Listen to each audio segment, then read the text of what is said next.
En me réveillant, j'ai compris pourquoi mon patron avait l'air mécontent quand je lui ai demandé mes 2 jours de congé. C'est aujourd'hui samedi. Je l'avais pour ainsi dire oublié, mais en me levant, cette idée m'est venue. Mon patron tout naturellement a pensé que j'aurais ainsi 4 jours de vacances avec mon dimanche, et cela ne pouvait pas lui faire plaisir. Mais d'une part, ce n'est pas ma faute si on a enterré maman hier au lieu d'aujourd'hui, et d'autre part, j'aurais eu mon samedi et mon dimanche de toute façon. Bien entendu, cela ne m'empêche pas de comprendre tout de même mon patron. J'ai eu de la peine à me lever parce que j'étais fatigué de ma journée d'hier. Pendant que je me rasais, je me suis demandé ce que j'allais faire et j'ai décidé d'aller me baigner.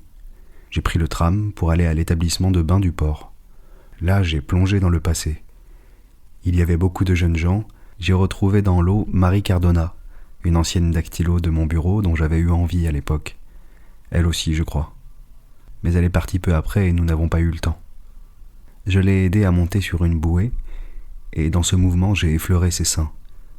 J'étais encore dans l'eau quand elle était déjà à plat ventre sur la bouée. Elle s'est retournée vers moi, elle avait des cheveux dans les yeux et elle riait. Je me suis hissé à côté d'elle, sur la bouée. Il faisait bon. Et comme on plaisantait, j'ai laissé aller ma tête en arrière et je l'ai posée sur son ventre. Elle n'a rien dit et je suis resté ainsi. J'avais tout le ciel dans les yeux et il était bleu et doré. Sur ma nuque, je sentais le ventre de Marie battre doucement. Nous sommes restés longtemps sur la bouée, à moitié endormis. Quand le soleil est devenu trop fort, elle a plongé et je l'ai suivie. Je l'ai rattrapée, j'ai passé ma main autour de sa taille et nous avons nagé ensemble. Elle riait toujours. Sur le quai, pendant que nous nous séchions, elle m'a dit « Je suis plus brune que vous ».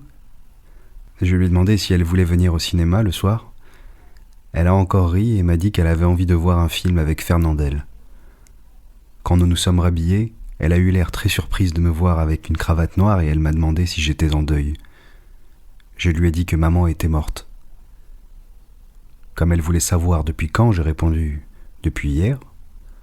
Elle a eu un petit recul, mais n'a fait aucune remarque. J'ai eu envie de lui dire que ce n'était pas de ma faute, mais je me suis arrêté parce que j'ai pensé que je l'avais déjà dit à mon patron. Cela ne signifie rien. De toute façon, on est toujours un peu fautif. Le soir, Marie avait tout oublié. Le film était drôle par moments et puis vraiment trop bête. Elle avait sa jambe contre la mienne, je lui caressais les seins. Vers la fin de la séance, je l'ai embrassée, mais mal. En sortant, elle est venue chez moi. Quand je me suis réveillé, Marie était partie. Elle m'avait expliqué qu'elle devait aller chez sa tante. J'ai pensé que c'était dimanche et cela m'a ennuyé, je n'aime pas le dimanche. Alors je me suis retourné dans mon lit. J'ai cherché dans le traversin l'odeur de sel que les cheveux de Marie y avaient laissée et j'ai dormi jusqu'à 10 heures. J'ai fumé ensuite des cigarettes, toujours couché jusqu'à midi. Je ne voulais pas déjeuner chez Céleste comme d'habitude parce que certainement il m'aurait posé des questions et je n'aime pas cela.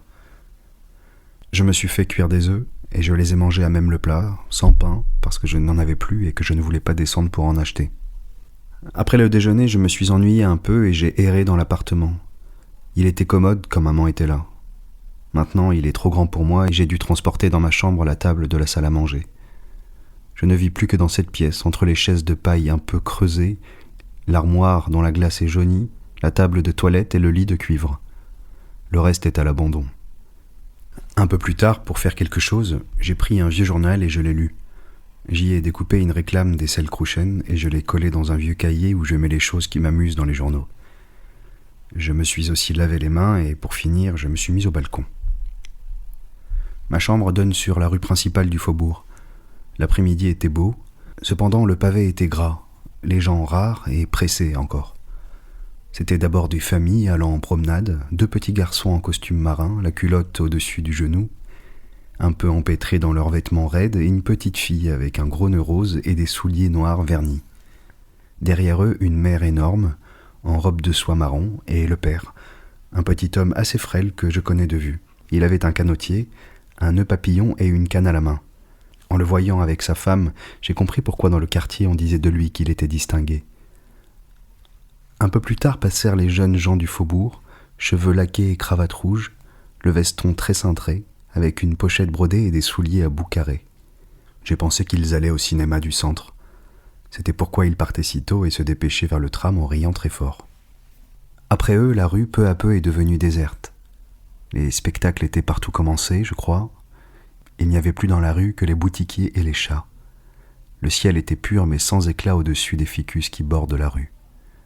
Sur le trottoir d'en face, le marchand de tabac a sorti une chaise, l'a installée devant sa porte et l'a enfourchée en s'appuyant des 2 bras sur le dossier. Les trams tout à l'heure bondés étaient presque vides. Dans le petit café, chez Pierrot, à côté du marchand de tabac, le garçon balayait de la sciure dans la salle déserte. C'était vraiment dimanche.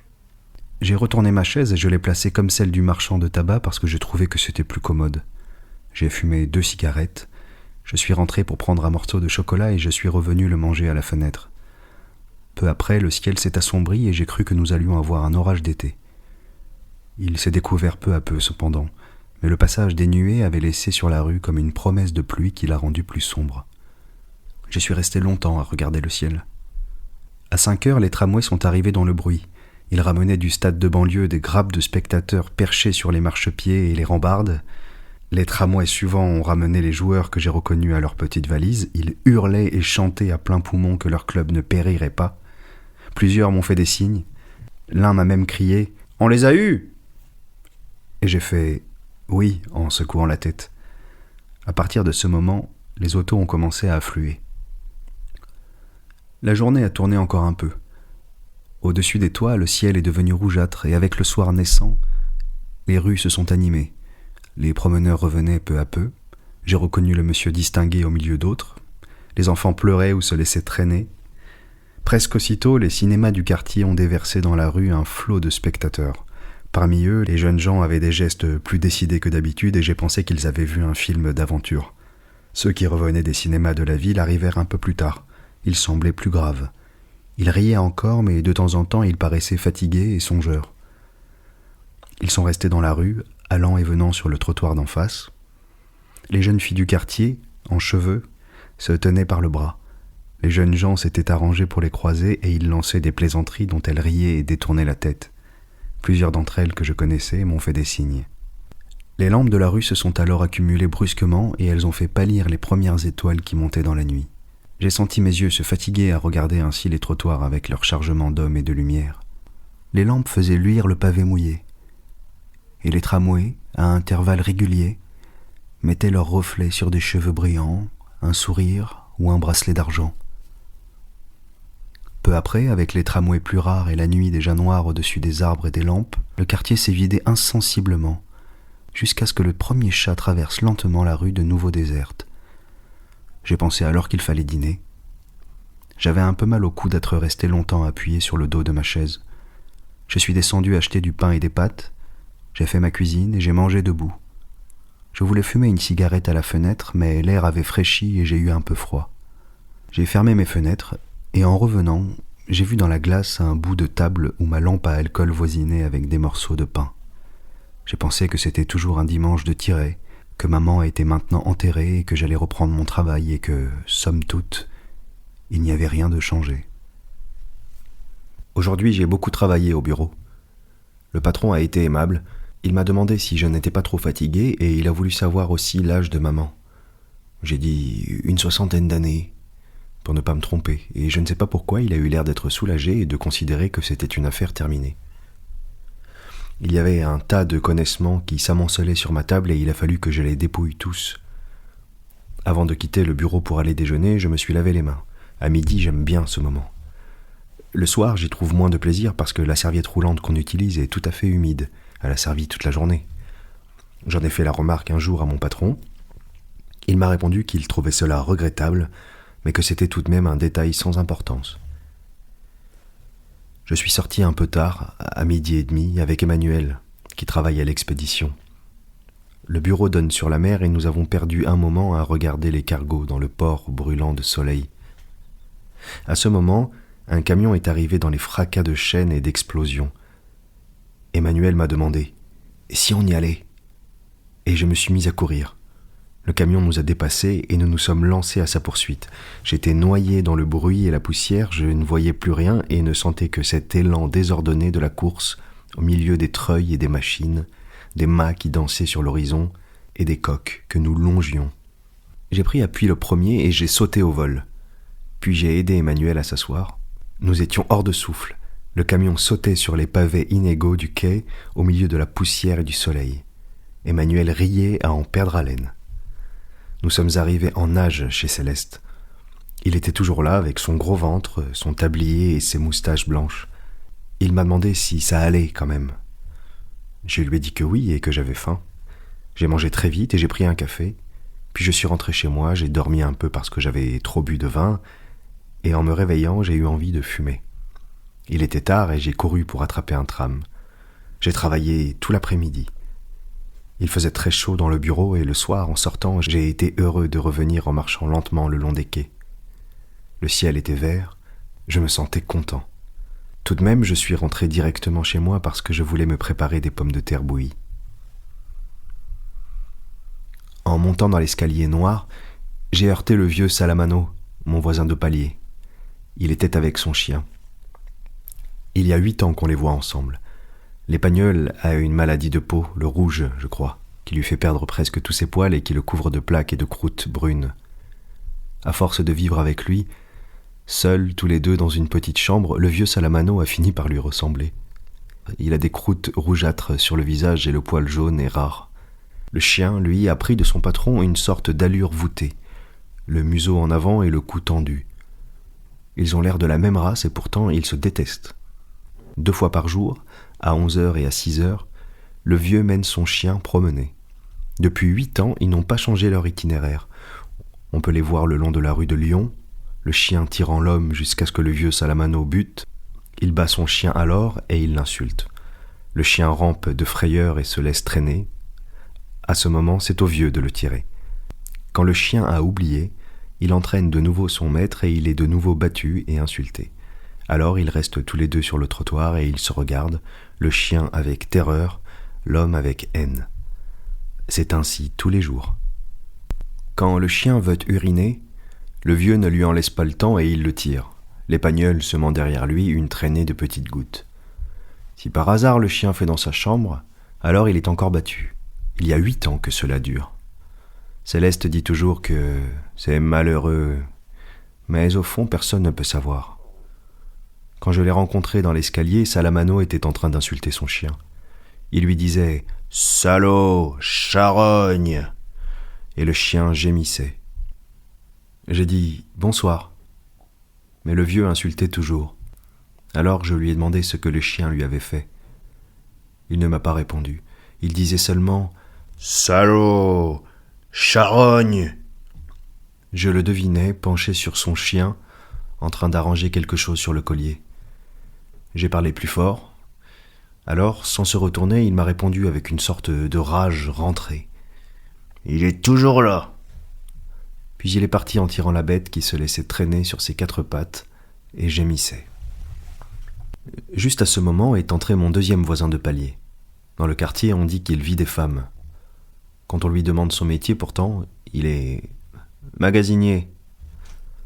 En général, il n'est guère aimé, mais il me parle souvent et quelquefois il passe un moment chez moi parce que je l'écoute. Je trouve que ce qu'il dit est intéressant. D'ailleurs, je n'ai aucune raison de ne pas lui parler. Il s'appelle Raymond Sintès. Il est assez petit, avec de larges épaules et un nez de boxeur. Il est toujours habillé très correctement. Lui aussi m'a dit, en parlant de Salamano, « Si c'est pas malheureux !» Il m'a demandé si ça ne me dégoûtait pas et je lui ai répondu que non. Nous sommes montés et j'allais le quitter quand il m'a dit « J'ai chez moi du boudin et du vin si vous voulez manger un morceau avec moi. » J'ai pensé que cela m'éviterait de faire ma cuisine et j'ai accepté. Lui aussi n'a qu'une chambre avec une cuisine sans fenêtre. Au-dessus de son lit, il y a un ange en stuc blanc et rose, des photos de champions et 2 ou 3 clichés de femmes nues. La chambre était sale et le lit défait. Il a d'abord allumé sa lampe à pétrole, puis il a sorti un pansement assez douteux de sa poche et a enveloppé sa main droite. Je lui ai demandé ce qu'il avait. Il m'a dit qu'il avait eu une bagarre avec un type qui lui cherchait des histoires. « Vous comprenez, monsieur Meursault, m'a-t-il dit.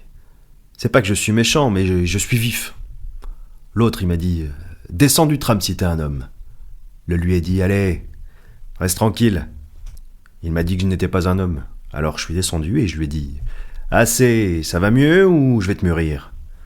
Il m'a répondu « De quoi ?» Alors j'en donne une. Il est tombé. Moi j'allais le relever. Mais il m'a donné des coups de pied de par terre. Alors je lui ai donné un coup de genou et de taquet, il avait la figure en sang. Je lui ai demandé s'il avait son compte, il m'a dit oui. Pendant tout ce temps, Saint-Ès a rangé son pansement. J'étais assis sur le lit, il m'a dit « Vous voyez que je n'ai pas cherché, c'est lui qui m'a manqué ». C'était vrai et je l'ai reconnu. Alors il m'a déclaré que justement il voulait me demander un conseil au sujet de cette affaire, que moi j'étais un homme, je connaissais la vie et je pouvais l'aider et qu'ensuite il serait mon copain. Je n'ai rien dit et il m'a demandé encore si je voulais être son copain. J'ai dit que ça m'était égal, il a eu l'air content. Il a sorti du boudin, il l'a fait cuire à la poêle et il a installé des verres, des assiettes, des couverts et 2 bouteilles de vin. Tout cela en silence. Puis nous nous sommes installés.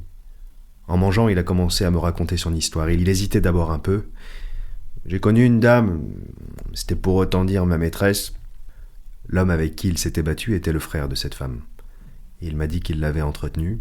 Je n'ai pas répondu et pourtant il a ajouté tout de suite qu'il savait ce qu'il disait dans le quartier.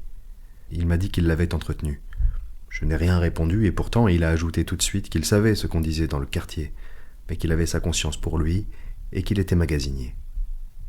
Pour en venir à mon histoire, m'a-t-il dit, je me suis aperçu qu'il y avait de la tromperie. Il lui donnait juste de quoi vivre. Il payait lui-même le loyer de sa chambre et il lui donnait 20 francs par jour pour la nourriture. 300 francs de chambre, 600 francs de nourriture, une paire de bas de temps en temps, ça faisait 1000 francs. Et madame ne travaillait pas.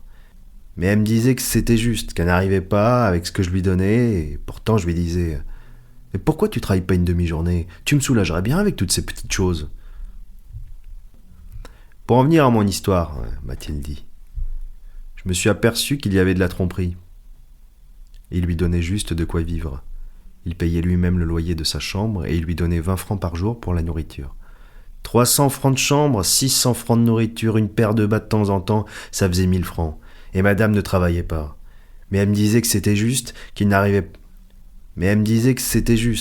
pas avec ce que je lui donnais, et pourtant je lui disais « Mais pourquoi tu travailles pas une demi-journée ? Tu me soulagerais bien avec toutes ces petites choses. » Pour en venir à mon histoire, m'a-t-il dit, je me suis aperçu qu'il y avait de la tromperie. Il lui donnait juste de quoi vivre et il payait lui-même le loyer de sa chambre et il lui donnait 20 francs par jour pour la nourriture. 300 francs de chambre, 600 francs de nourriture, une paire de bas de temps en temps, ça faisait 1000 francs et madame ne travaillait pas. Et elle me disait que ça faisait juste, qu'elle n'arrivait pas avec ce que je lui donnais. Pourtant je lui disais « Mais pourquoi tu travailles pas une demi-journée ? Tu me soulagerais bien avec toutes ces petites choses. Je t'ai acheté un ensemble ce mois-ci, je te paye 20 francs par jour, je te paye le loyer et toi tu prends le café l'après-midi avec tes amis, tu leur donnes le café et le sucre, moi je te donne l'argent. J'ai bien agi avec toi et tu me le rends mal. » Mais elle ne travaillait pas, elle disait toujours qu'elle n'arrivait pas et c'est comme ça que je me suis aperçu qu'il y avait de la tromperie. Il m'a alors raconté qu'il avait trouvé un billet de loterie dans son sac et qu'elle n'avait pas pu lui expliquer comment elle l'avait acheté. Un peu plus tard, il avait trouvé chez elle une indication du mont-de-piété qui prouvait qu'elle avait engagé 2 bracelets. Jusque-là, il ignorait l'existence de ces bracelets. J'ai bien vu qu'il y avait de la tromperie, alors je l'ai quitté. Mais d'abord, je l'ai tapé. Et puis je lui ai dit ces 4 vérités, je lui ai dit que tout ce qu'elle voulait, c'était s'amuser avec sa chose. Comme je lui ai dit, vous comprenez, monsieur Meursault ? Tu ne vois pas que le monde il est jaloux du bonheur que je te donne ? Tu connaîtras plus tard le bonheur que tu avais. Il l'avait battue jusqu'au sang. Auparavant, il ne la battait pas. Moi, je la tapais, mais tendrement pour ainsi dire. Elle criait un peu. Je fermais les volets et ça finissait comme toujours. Mais maintenant, c'est sérieux. Et pour moi, je l'ai pas assez puni. Il m'a expliqué alors que c'était pour cela qu'il avait besoin d'un conseil. Il s'est arrêté pour régler la mèche de la lampe qui charbonnait. Moi, je l'écoutais toujours. J'ai bu près d'1 litre de vin et j'avais très chaud aux tempes. Je fumais les cigarettes de Raymond parce qu'il ne m'en restait plus. Les derniers trams passaient et emportaient avec eux les bruits maintenant lointains du faubourg. Raymond a continué. Ce qui l'ennuyait, c'est qu'il avait encore un sentiment pour son coït. Mais il voulait la punir. Il avait d'abord pensé à l'emmener dans un hôtel et à appeler les mœurs pour causer un scandale et la faire mettre en carte. Ensuite, il s'était adressé à des amis qu'il avait dans le milieu. Il n'avait rien trouvé. Et comme me le faisait remarquer Raymond, c'était bien la peine d'être du milieu.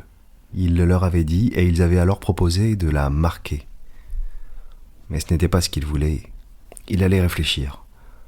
Auparavant, il voulait me demander quelque chose. D'ailleurs, avant de me le demander, il voulait savoir ce que je pensais de cette histoire. J'ai répondu que je n'en pensais rien. mais que c'était intéressant. Il m'a demandé si je pensais qu'il y avait de la tromperie, et moi il me semblait bien qu'il y avait de la tromperie, si je trouvais qu'on devait la punir et ce que je ferais à sa place. Je lui ai dit qu'on ne pouvait jamais savoir, mais je comprenais qu'il veuille la punir. J'ai encore bu un peu de vin, il a allumé une cigarette et il m'a découvert son idée. Il voulait lui écrire une lettre, avec des coups de pied et en même temps des choses pour la faire regretter. Après, quand elle reviendrait, il coucherait avec elle et juste au moment de finir, il lui cracherait à la figure et il la mettrait dehors. Et j'ai trouvé qu'en effet, de cette façon, elle serait punie. Mais Raymond m'a dit qu'il ne se sentait pas capable de faire la lettre qu'il fallait et qu'il avait pensé à moi pour la rédiger. Comme je ne disais rien, il m'a demandé si cela m'ennuyait de le faire tout de suite, et j'ai répondu que non. Il s'est alors levé après avoir bu un verre de vin. Il a repoussé les assiettes et un peu de boudin froid que nous avions laissé. Il a soigneusement essuyé la toile cirée de la table. Il a pris dans un tiroir de sa table de nuit une feuille de papier quadrillé, une enveloppe jaune, un petit porte-plume de bois rouge et un encrier carré d'encre violette. Quand il m'a dit le nom de la femme, j'ai vu que c'était une Mauresque. J'ai fait la lettre. Je l'ai écrite un peu au hasard, mais je me suis appliqué à contenter Raymond parce que je n'avais pas de raison de ne pas le contenter. Puis j'ai lu la lettre à haute voix. Il m'a écouté en fumant et en hochant la tête. Puis il m'a demandé de la relire. Il a été tout à fait content. Il m'a dit « Je savais bien que tu connaissais la vie ». Je ne me suis pas aperçu d'abord qu'il me tutoyait. C'est seulement quand il m'a déclaré « Maintenant tu es un copain » que cela m'a frappé. Il a répété sa phrase et j'ai dit « Oui ». Cela m'était égal d'être son copain et il avait vraiment l'air d'en avoir envie. Il a cacheté la lettre et nous avons fini le vin. Puis nous sommes restés un moment à fumer sans rien dire. Au dehors, tout était calme. Nous avons entendu le glissement d'une auto qui passait. J'ai dit « Il est tard ». Raymond le pensait aussi. Il a remarqué que le temps passait vite et, dans un sens, c'était vrai. J'avais sommeil, mais j'avais de la peine à me lever. J'ai dû avoir l'air fatigué parce que Raymond m'a dit qu'il ne fallait pas se laisser aller. D'abord, je n'ai pas compris. Il m'a expliqué alors qu'il avait appris la mort de maman, mais que c'était une chose qui devait arriver un jour ou l'autre. C'était aussi mon avis. Je me suis levé, Raymond m'a serré la main très fort, et il m'a dit qu'entre hommes, on se comprenait toujours. En sortant de chez lui, j'ai refermé la porte et je suis resté un moment dans le noir sur le palier. La maison était calme, et des profondeurs de la cage d'escalier montait un souffle obscur et humide. Je n'entendais que les coups de mon sang qui bourdonnaient à mes oreilles. Je suis resté immobile, mais dans la chambre du vieux Salamano, le chien a gémi sourdement.